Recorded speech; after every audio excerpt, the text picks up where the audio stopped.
예, 여러분 반갑습니다. 어반입니다. 오늘까지만 제가 투자 얘기를 하려고 합니다. 근데 오늘 한 얘기가 굉장히 의미가 있는 얘기거든요. 지금까지 제가 투자 얘기를 간간히 했잖아요. 그런 투자 얘기의 완결편 같은 느낌이 있어요. 그래서 주제는 뭐 나쁘게 말하면 펀드 물타기. 근데 이 물타기, 펀드란 게 물타기의 미학으로 완성이 되는데 물타기란 단어 자체가 이렇게 좀 좋지는 않단 말이야. 그래서 이걸 전문 용어로 하면 포트폴리오 리밸런싱이라고 하거든요.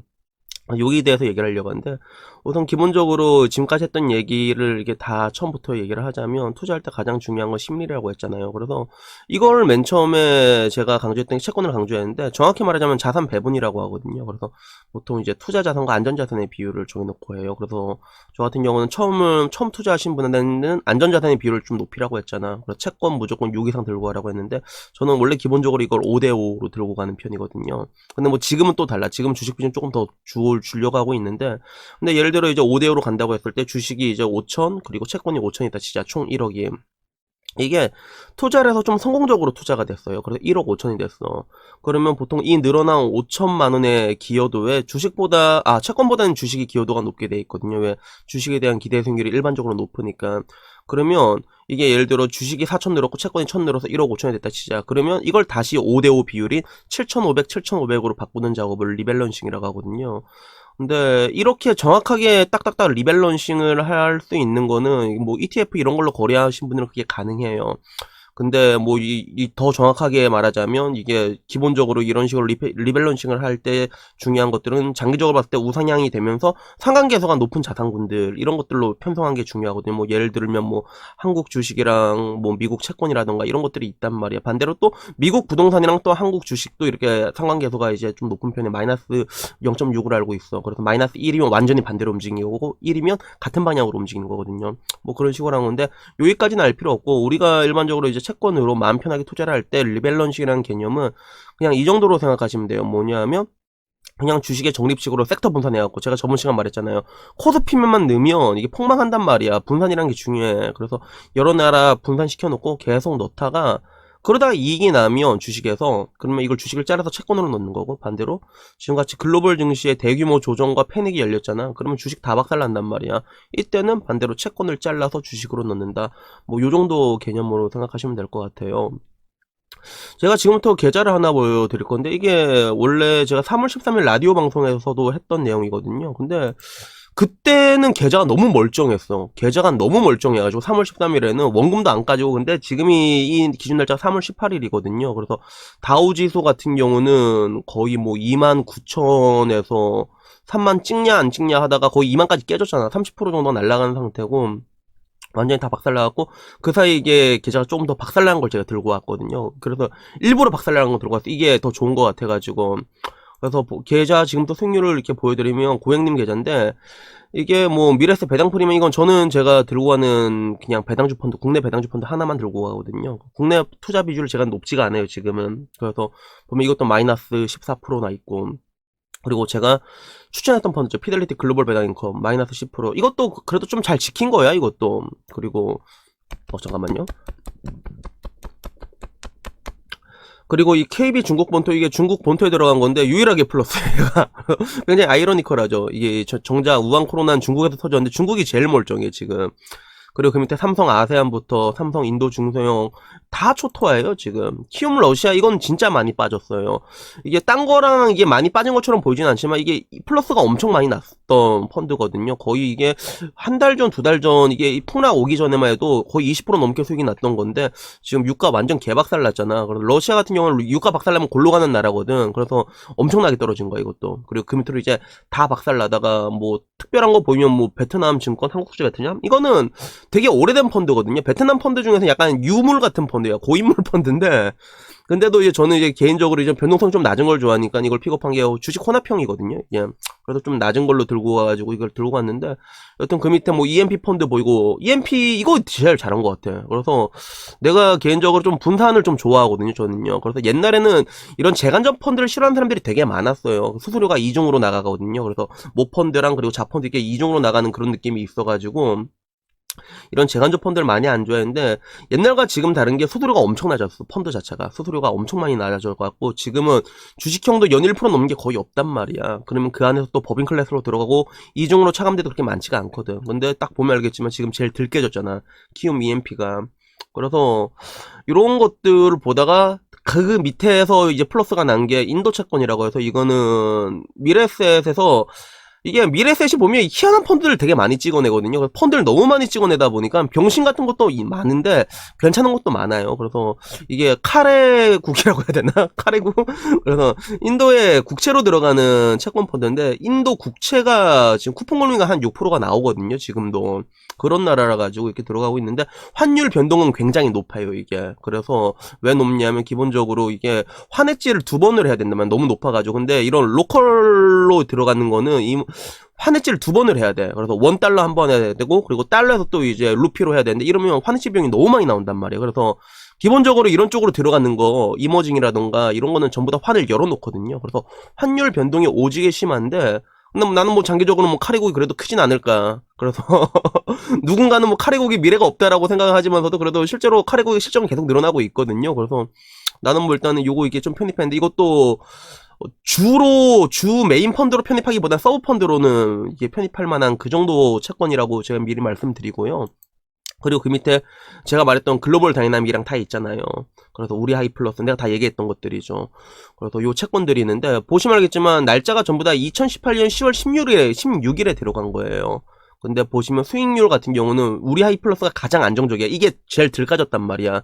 왜 글로벌 다이나믹이 좀 까졌거든, 이번에 딱 터지면서. 채권 가격이 좀 변동이 있었겠지. 근데 이렇게 뭐라고 해야 될까, 가장 환율에 대한 변동도 없고 데미지가 덜 입었지만 우리 하이플러스가 수익률이 제일 낮단 말이야. 지금 수익률이 반대로 돼 있잖아. 우리 하이플러스가 제일 낮고, 그 다음에 글로벌 다이나믹이 조금 높고, 그 다음에 카레국 펀드가 제일 높잖아 지금. 그래서 이런 식으로 되게 돼 있는데, 여튼간에 뭐 이런 거 분산 되게 중요한 거고, 그리고 맨 마지막에 있는 미래에셋 스마트 헤지 펀드 셀렉션, 이거는 내가 왜 편입시켰냐면, 이게 2018년부터 사모펀드를 공모로 이렇게 만드는 게 가능해졌거든요. 재간접 형태로 해가지고. 근데 이 스마트 헤지 펀드 셀렉션에 편입된 사모펀드의 리스트를 보니까 기초자산이 주식인 게 별로 없더라고. 주식 자체가 별로 없어. 뭐 보험연계증권부터 시작해서 희한한 게 되게 많아가지고, 아 이거는 뭐 주식이랑 별로 관계가 없겠다 싶어하고 집어넣었는데, 뭐 이게 수익률이 뭐 좋다고 말할 수 없지만 지금 같은 폭락장에서도 마이너스는 아니라는 것들이에요. 그리고 요거 되게 중요하거든요. 그래서 결론적으로 지금 이게 제일 많이 깨져가지고 들고 온 거거든요. 근데 입금의 갓계가 5,170만원인데 평가 금액이 5,150만원대란 말이야. 20만원 날라간 거란 말이야, 결론적으로. 그러니까 이렇게 되면 이게 투자자 입장에서는 짜증이 나지. 그래서 이거 고객 주인이 되시는 분이 저한테 이게, 아 이거 여신아 바꿔 말고 툴툴 거리더라고. 근데 결론적으로 이렇게 되면 많이 들어가면 된단 말이야. 많이 먹고 나올 수 있는 구간이거든요, 지금이. 그래서 막말로 지금 사람들이 이렇게 열리게 되면 되게 이게 얼어붙지. 20% 이상 날아가게 되면 시장은 항상 패닉이 되고, 야 이제 베어마켓 오냐, 이제 약세장 오냐, 다 이러면 난리가 난단 말이야. 근데 결론적으로 저는 이게 뭐 여러 가지 복합적인 게 있지만 베어마켓까지 갈 거라고 생각하진 않거든요. 약세장이 시작이라고는 보지 않아. 그래서 그 근거에 대해서 얘기하자면 뭐 굉장히 긴데, 간략하게 말해서 결국엔 주가란 건 장기적으로 실적에 따라가게 돼 있잖아요, 실적. 근데 지금 이미 주가가 다우지수가 30%가 날라갔는데, 과연 이 코로나 사태가 진짜 극악으로 치닫는다고 했을 때 미국 실적이 30%가 날라갈 것 같아? 안 날라간단 말이야. 그 정도 뭐 끽하면 뭐 일봉이 마이너스까지 갈 수는 있겠지. 근데 그렇게 떨어지고 가지도 않거든요. 물론 경제란 게 연쇄적으로 일어나다 보니까 이게 이걸 빌미로 해서 딴 게 연쇄적으로 일어나서 어떻게 될지 모르겠는데, 문제는 여기서 잘 봐. 정말 최악의 경우에 30%가 더 깨진다 가정하자. 그러면 고점 대비 그 딱 절반이 날아가게 되는 거거든요.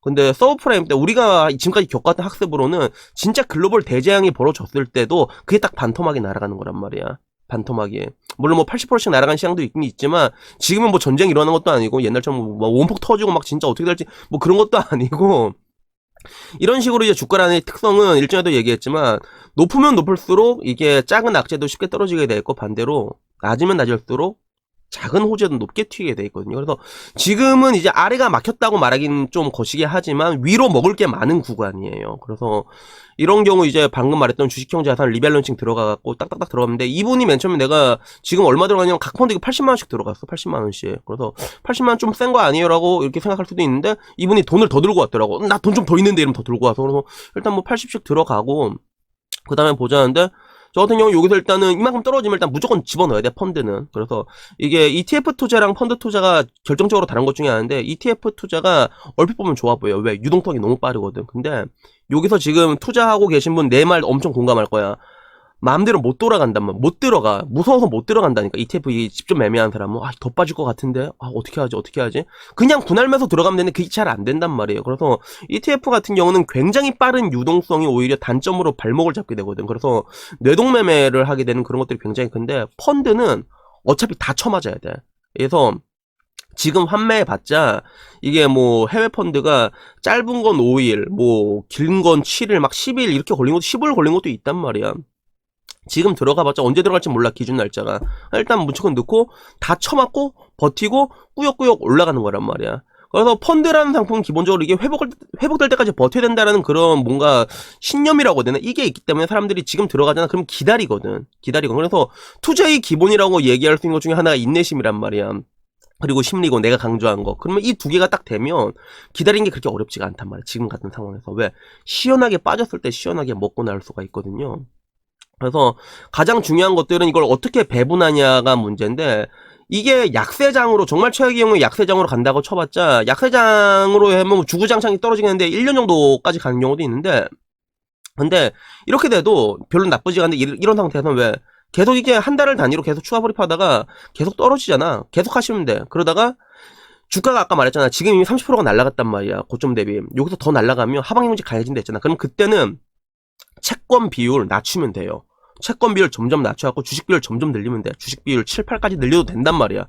가뜩이나 지금 보면 제로금리 다시 돌아갔잖아요. 그래서 이게 뭔가 금리가 내려가게 되면, 이 정도 수준으로 금리가 내려가게 되면 결국에는 유동자금이 어떻게든 주식으로 이렇게 시간이 걸릴 뿐이지 또 들어오게 돼 있거든. 그래서 나는 방금 말처럼 지금 같은 구간에는 리스크는 항상 존재하지. 100% 안전한 게 어디 있어. 그리고 내가 그거 알면 내가 선물옵션을 대박 냈지. 근데 지금같이 이미 떨어진 거 밸류에이션으로 봤을 때도 거의 뭐 서브프라임 수준으로 떨어졌어, 국내 같은 경우는. 그래서 왜래 똑같이 넣는 것도, 만약에 추가를 할 때면 이런 경우 똑같이 넣는 게 가장 무난하긴 한데, 균등하게 뭐 80만원씩. 근데 반대로 조금 아래가 막혀있다는 느낌이 더 강하게 드는 국가가 있단 말이야. 그게 예를 들면 내가 볼 때 한국이 그래. 한국이 지금 약간 좀 이제 굉장히 아래가 막혀있는 것까지는 아닌데 하방 경쟁이 강해지는 시점이란 말이야. 연기금 계속 매수 들어오고, 사람들도 지금 뭐 PBR 수준이 역대 최저란 건 알고 있거든. 한국 시장이 워낙에 병신이라 갖고 뭐 장담은 못하지만 그런 건 알고 있고, 그리고 반대로 또 이제 뭐 키움 러시아 익스플로러 같이 최단 시간에 엄청 많이 빠졌단 말이야. 러시아 같은 경우도 유가까지 같이 겹쳤거든, 이 나라는. 그래서 이런 나라는 조금 더 들어가도 된단 말이야. 뭐 그렇다고 뭐 왕창 들어간 게 아니라 딴 데 뭐 100만 들어갔으면 여기는 한 150 정도 이렇게 나눠가지고 그렇게 들어가는 것들이거든요. 너무 어렵게 생각하지 말았으면 좋겠고요. 딱 이런 식으로 했을 때 가장 중요한 거는 또 뭐냐면, 예를 들어 이제 이런 식으로 내려가다가 주식 비중이 굉장히 높아졌어. 주식 비중이 한 8까지 높아졌다? 진짜 최악의 경우 다우지수가 한 60% 날라갔어. 그래서 주식 비중이 한 8까지 올라갔다 치자. 그러면 거기서 중요한 포인트는 뭐냐면, 8까지 올라가지면 그때는 조금 먹고 나오는 게 중요해요. 그때는 이거 가져가고 야, 장기 투자해서 한 300%까지 먹자. 이게 옛날에는 잘 먹혔거든. 사실 옛날에는 롱런해하고 펀드 수익률 막 진짜 몇백 프로 내는 게 옛날엔 쉬웠는데, 지금은 또 그렇지도 않은 것 같아요. 그래서 그런 경우는 그냥 비율이 높아지면, 그러면 한 20% 먹으면 나와. 너무 먹으려면 탈난단 말이야, 그게. 욕심 많이 부리지 말고, 그렇게 되면 이게 조금 한 20% 30% 먹었다 그러면 그거 좀 잘라가지고 다시 또 채권 쟁여두고 하면 되는데, 지금은 또 애매한 게 제로금리 수준으로 떨어지다 보니까 채권 넣기도 또 애매하잖아, 그지? 근데 그럼에도 불구하고 안전자산이라는 건 무조건 필요하거든요. 안전자산. 그래서 증시에는 무슨 일이 일어날지 모른단 말이야. 그러니까 요거 지금까지 했던 게 굉장히 중요하거든요. 그래서 다시 한번 종합을 하자면 일단 투자자산, 안전자산 배분. 그래서 기본 들어갈 때 마음 편한 건 이제 채권에 속이기 때문에 채권의 비중을 항상 들고 가고, 그 다음에 섹터 분산, 여러 나라 분산하면서 이제 코스트 에버리징 이렇게 하다가 뭐 이게 잘 되면 이게 수익이 나서 이게 실현하면 되는데, 지금 같은 상황이 터지잖아. 그럼 그때 그냥 채권을 잘라서 넣으면 된단 말이에요. 그 다음에 계속 이게 비중 조절하면서 리밸런싱 하면서 기다리면 돼. 다시 올라오면 되고, 그렇게 올라오게 되면 다시 이게 주식 잘라갖고 채권을 넣으면 돼. 그래서 이걸 그냥 반복하면 되는 거야. 그래서 언제까지 반복하면 되냐 하면 뒤질 때까지. 그래서 최종적으로 돈이 쌓이는 곳은 주식이 아니라 채권이라는 거예요. 뭐 워렌 버핏 어르신 같은 경우는 전 재산의 90%를 인덱스에 몰빵하라 했지만, 그거는 버핏 아저씨니까 가능한 거야. 그런 분들한테 맞는 투자가 있고, 일반인들한테는 일반인들한테 맞는 투자법이 있거든요. 이러나 저러나 투자는 마음 편한 게 최고라는 것들이죠. 그래서 지금까지 제가 했던 내용들 있잖아요. 요거 딱 기억해 놨다가 한번 해보세요. 이렇게 해보면 이런 식으로 여러분이 펀드로 재간접적으로 들어가잖아. 그러면 맘 편하게 들어가면 그러면 뭐 여러분의 뭐 비중이나 이런 것들이 뭐 여러분 마음대로 내동매매를 한다고 해도 ETF랑 할 때랑 또 다르거든. 이게 인내심이랑 조금 더 생기는 게 있단 말이야. 펀드라는 상품이 느리게 움직이기 때문에. 그래서 느린 게 굉장히 중요해요. 그래서 제가 내일은 이제 좀 야한 얘기를 할 건데 이 느림의 미학에 대해서 내가 얘기를 할 거거든. 여튼간에 오늘 이야기 굉장히 중요하니까 이거 잘 이게 기억을 하셔가지고 이 영상은 나중에 심심할 때마다 한 번씩 돌려보세요. 그래서 봐가지고 이거 방금 결국엔 자산 배분, 그 다음에 섹터 분산, 그리고 뭐 코스트 에버리징으로 이제 시간아 이게 정립을 하고 난 다음에 그 다음에 리밸런싱. 결국에는 이게 이런 식으로 계속 반복을 한 거야 드릴 때까지. 그리고 여러분이 이걸 할 수 있잖아. 이것만 하면 제가 말한 대로 굉장히 훌륭한 현명한 투자자가 될 수 있다는 거에 대해서 제 전재산과 제 왼쪽길을 걸어대나 여튼간에 제가 걸면서 제가 말씀드릴 수 있으니까 여튼간에 오늘 내용 이게 잘 이렇게 기억하셨으면 합니다. 여튼간에 뭐 오늘 내용은 여기까지고요. 내일은 엄청 야한 이야기 할 테니까 내일 이야기는 조금 기대도 좋을 것 같습니다. 그러면 모두들 좋은 하루 보내시고요. 성투하십시오. 이상입니다. 감사합니다. 빰.